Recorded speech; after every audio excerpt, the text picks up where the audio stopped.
Cette semaine, dans notre chronique entretien, on va parler de bougies, de leur évolution et surtout de leur entretien. Salut, Hugo. Salut, Benoît. Bon, t'as une petite surprise pour nous autres. Là. La première bougie qu'on voit dans la boîte rouge et blanche, c'est vieux, ça. Oui, c'est une bougie pour un Ford Model T. Ah, OK.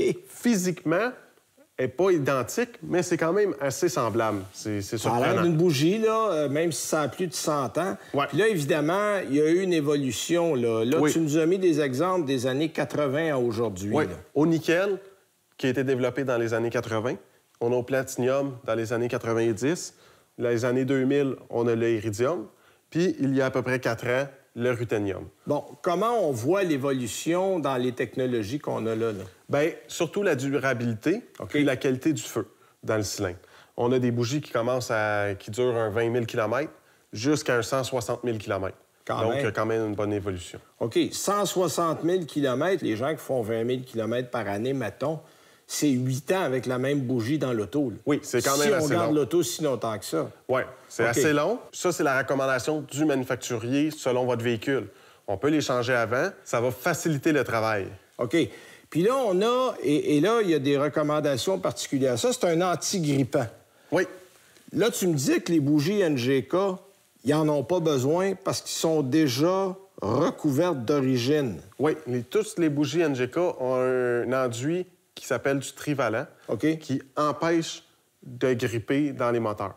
Donc, sur les bougies NGK, on n'a pas besoin d'antigrippant.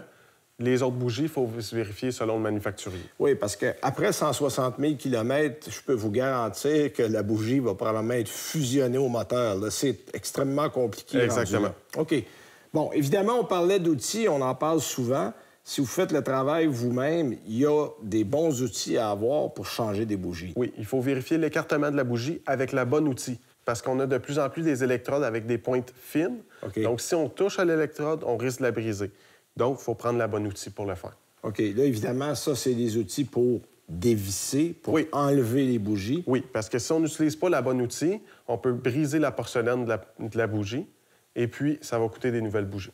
OK. Et ici, on a évidemment, il faut serrer ça à la bonne pression. Oui, il faut aller trouver le bon couple de serrage, puis prendre une clé dynamométrique pour bien les visser, pour ne pas avoir de problème dans le futur. Oui, puis comme on les laisse là plusieurs années, il faut que ça soit bien fait. Oui. Bon, ici, qu'est-ce qu'on a? On a des chapeaux de bobine d'allumage, qui est souvent oublié. Lorsqu'on change les bougies, on devrait tout le temps les changer, lorsqu'il y en a, parce que c'est un caoutchouc qui s'assèche et qui prend la forme de la bougie. Donc, lorsqu'on en remet une nouvelle, souvent, il est sec, ça fait pas un bon contact électrique. Oui, donc il faut le refaire pour bien le protéger. C'est ça. On remet un nouveau capuchon et puis on met une bonne graisse diélectrique, juste un petit peu pour faire un bon contact. Bon, bien parfait, vous le savez maintenant. Oui. Merci, Hugo. Merci, Benoît.